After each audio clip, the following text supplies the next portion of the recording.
Encontramos el mundo católico aquí en una rueda de prensa especial con el licenciado Luis Antonio Martínez Guzmán, quien pues está encabezando esta parte legal de esta iniciativa de demanda de juicio político contra los ministros de la Corte. En esta asociación civil que se llama México es Uno por los Niños. Licenciado Martínez, cuéntenos cómo se unió a esta iniciativa y en qué consiste desde el punto de vista legal. Claro que sí, Cecilia, muchas gracias. Esta iniciativa surge en el mes pasado, el 22 de julio, cuando 15 estados de la República, se unen a Jalisco es Uno por los Niños, conformándose la coalición nacional México es Uno por los Niños. El objetivo de esto es defender a la familia, al matrimonio y a la infancia del país a través de diversas acciones sociales, políticas y jurídicas como esta, en las cuales estamos invitando a más estados. Ya son 18 los que se han sumado y pronto son 22 y pronto serán los 31, Dios mediante. ¿En qué consiste desde el punto de vista jurídico esta acción? Esta en concreto consiste en una denuncia de juicio político en contra de la Suprema Corte de Justicia de la Nación para reclamar por la vía del Congreso de la Unión a través de la Cámara de los Diputados que hayan mentido en sus precedentes con los cuales generaron la jurisprudencia 43, la 46 y la 47, diagonal 2015, y además usurparon funciones al inventar precedentes, al inventar tesis, en concreto la quinta tesis generada a través de un amparo en Colima, y con ello darse facultades legislativas que no están llevando a cabo. Y en segundo lugar, el hecho de que también el Congreso de la Unión se sume a esto, exhortando a los estados de la República, sus congresos locales, a que se pongan a legislar en este mismo sentido que ellos hacen en sus jurisprudencias, de tal manera que no solo la Suprema Corte se pone a hacer política de legislar, sino también el legislativo renuncia a su derecho de atribución de legislar. Tenemos una alteración del orden constitucional, de la división de poderes tremenda, y estamos reclamándolo en un juicio político, entre otras de las muchas pruebas que tenemos de la actuación ideologizada de la Suprema Corte. El Congreso de la Unión, ahora la Comisión Permanente donde se presentó esta demanda, tiene que contestar respecto de esta petición, ¿no es así? Sobre todo tiene que encarar sus facultades y sus deberes. Si no nos responde, pero actúa conforme a sus facultades, conforme al Estado de Derecho, conforme a su ley orgánica, y se ponen a legislar a favor de la familia y a defender el matrimonio y la infancia, que no nos respondan, pero que hagan lo que la patria les reclama. ¿Cuánto tiempo tienen, desde el punto de vista legal, o no tienen tiempo para poder hacer frente al estudio de la demanda que ustedes presentan? No hay término, es una laguna que tenemos en nuestra legislación. Se corre el riesgo de que se congele este juicio político, pero ahí es donde tendremos que complementar y tenemos en mente hacerlo, junto con otras acciones mediáticas y sociales, en donde la ciudadanía que está respaldada en esta gran coalición nacional México es Uno por los Niños, estemos presionando y reclamando, en primer lugar, a la Cámara de Diputados que estudien con prontitud, resuelvan, atiendan y hagan favorable esta exigencia de juicio político. Esto estaría vulnerando nuestro derecho de petición como garantía individual si no nos contestan, licenciado. Así es. En primer lugar, la denuncia tiene que ser admitida, lo cual ya se dio, pero efectivamente no pueden solamente guardarla y congelarla, porque estarían violando el artículo 8 de la Constitución, y además estarían dando la espalda a la democracia y al pueblo que los eligió de una manera sumamente grave, y estaremos muy atentos y denunciaremos, si eso sucediera, por todos los medios lícitos y buenos, esa situación, para que no se quede así. Dígame usted, licenciado, supongamos que la admite y supongamos que la desestima. ¿Qué recurso tenemos los ciudadanos contra una desestimación por parte del Congreso de nuestra demanda? ¿Hay algún juicio, alguna instancia superior o ya no? Sí, por supuesto. ¿La misma Suprema Corte? ¿Quién controla al que controla, verdad? Por supuesto que lo hay. En primer lugar lo haríamos mediático para evidenciar lo que está sucediendo, pero también a través de la Comisión Interamericana de Derechos Humanos, antes que la Corte de la Comisión, estaríamos presentando también un caso y estamos buscando hacerlo porque precisamente estas jurisprudencias vulneran el derecho internacional de derechos humanos, el artículo 16 de la Declaración Universal, que no es vinculatoria pero tiene una legitimidad indiscutible. El artículo 17 también de la Convención Americana o Pacto de San José de Derechos Humanos protege, respalda el derecho del hombre y la mujer al matrimonio, la facultad que tiene el Estado y el deber que tienen de protegerlo, y la familia como base y fundamento de la sociedad. La misma declaración del mes pasado, del 25 de julio de la Comisión de Derechos Humanos de la ONU, también en el mismo sentido, pone a la familia como el fundamento, el núcleo, la base de todo un país, de la sociedad y la comunidad internacional. Y esa resolución debe ser interpretada, aunque no lo menciona explícitamente hombre y mujer, debe ser interpretada a la luz de la legislación internacional, que es la que ya mencioné, que respalda hombre y mujer. Entonces la Suprema Corte está violando también el derecho internacional de una manera flagrante, pero además cínicamente se pone el adjetivo indiscutible a estos criterios. A ver, ¿cómo es indiscutible si en otras instancias superiores me están diciendo lo contrario? Sí, es bastante discutible y opinable.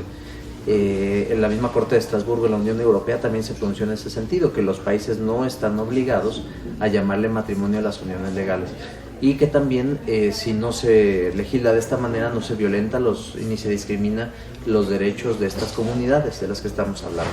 La comunidad internacional, de acuerdo con nuestra Constitución, los tratados internacionales tienen una jerarquía. ¿Cuál es su jerarquía? Por supuesto.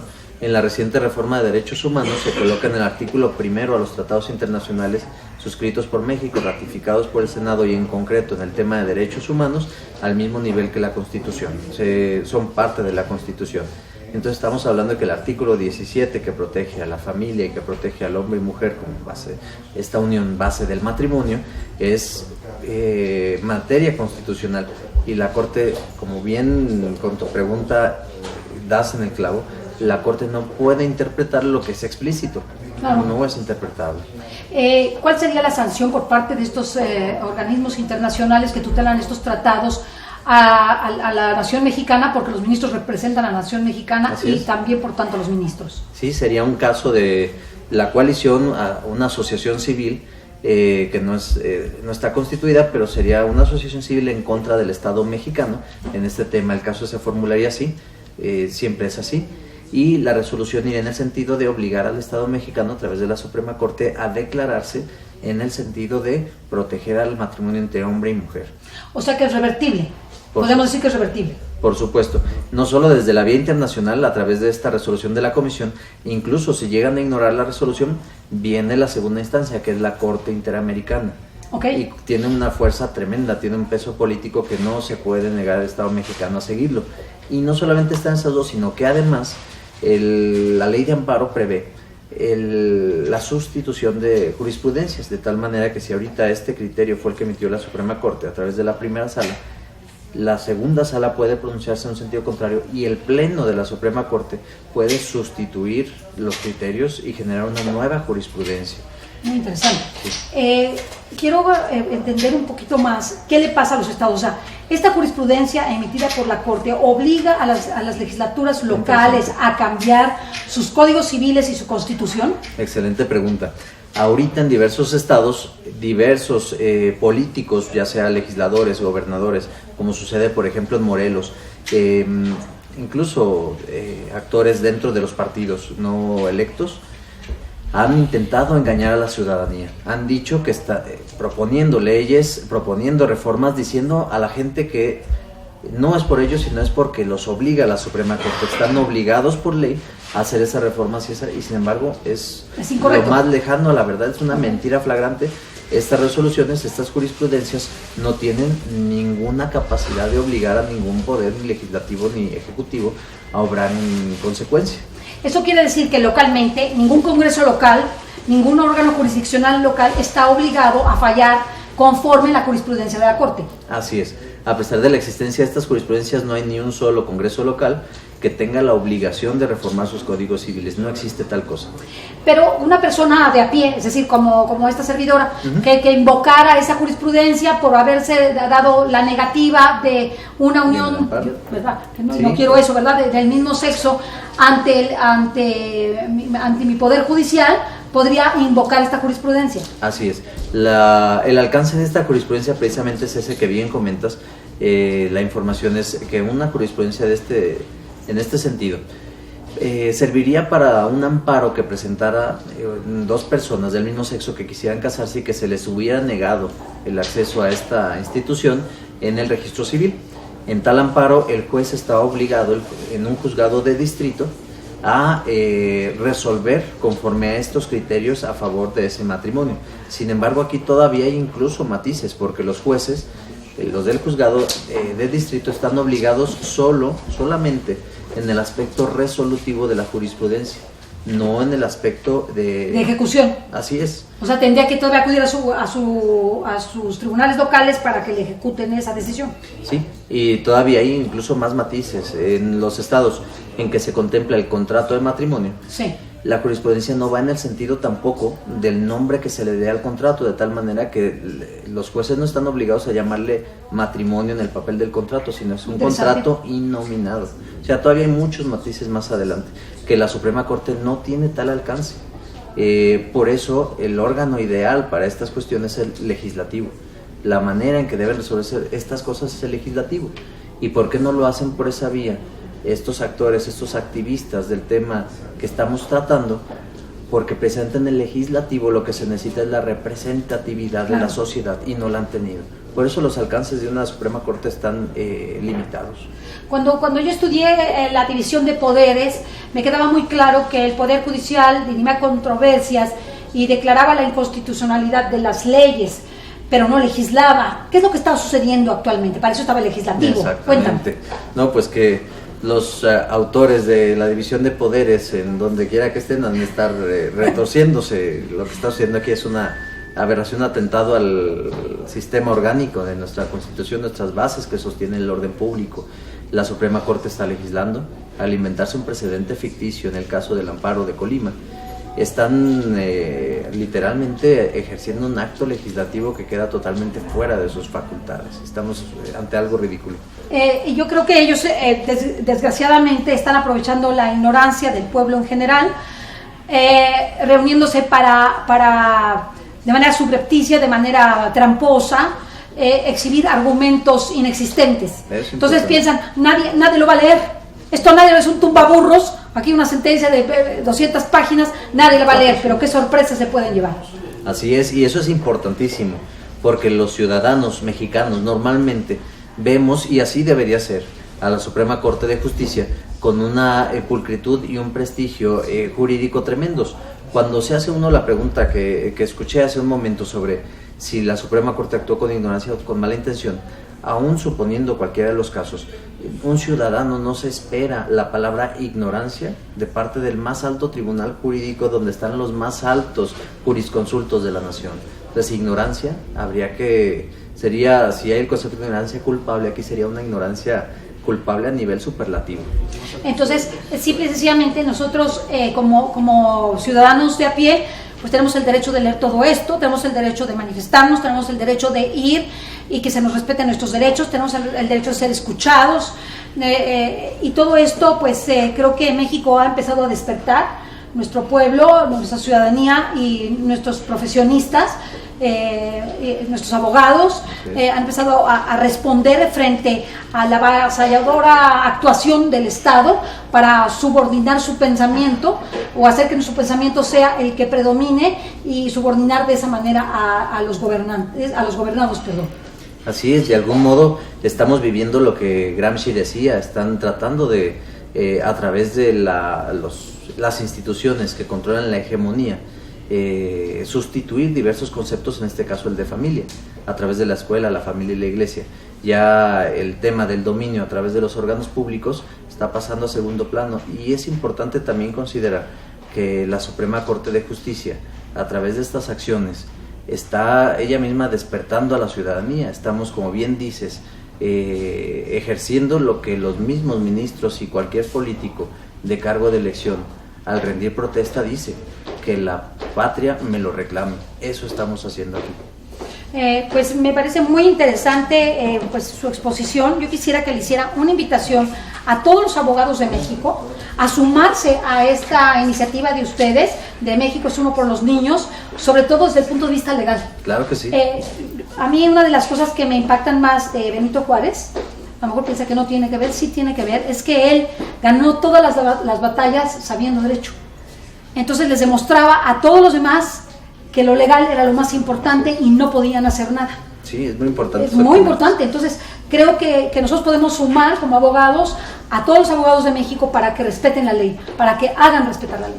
Por supuesto. Y aquí comento, uno de los principales cuestionamientos, cuando esto lo platicamos con abogados precisamente, es lo que están diciendo es gravísimo. ¿Tienen pruebas? Y lo más interesante es la respuesta, sí tenemos pruebas, claro. Sí tenemos el estudio jurídico que el doctor Emundo ha hecho, tenemos los estudios correspondientes y las pruebas son contundentes. Y los invitamos a todos los abogados a este hecho histórico en donde estamos la ciudadanía, los ciudadanos de todo el país sumándonos a esta acción con fundamento.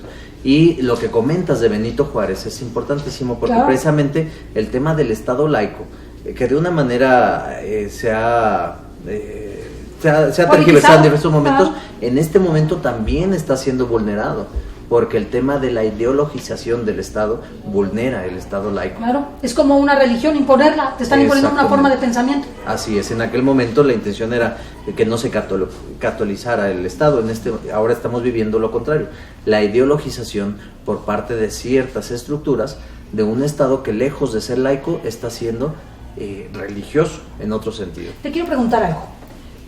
Si yo tuviera en mis manos el texto de la demanda que ustedes presentaron, ¿yo puedo replicarla y presentarla por mi cuenta? O sea, juntar un grupo de personas y firmarla y presentarla también.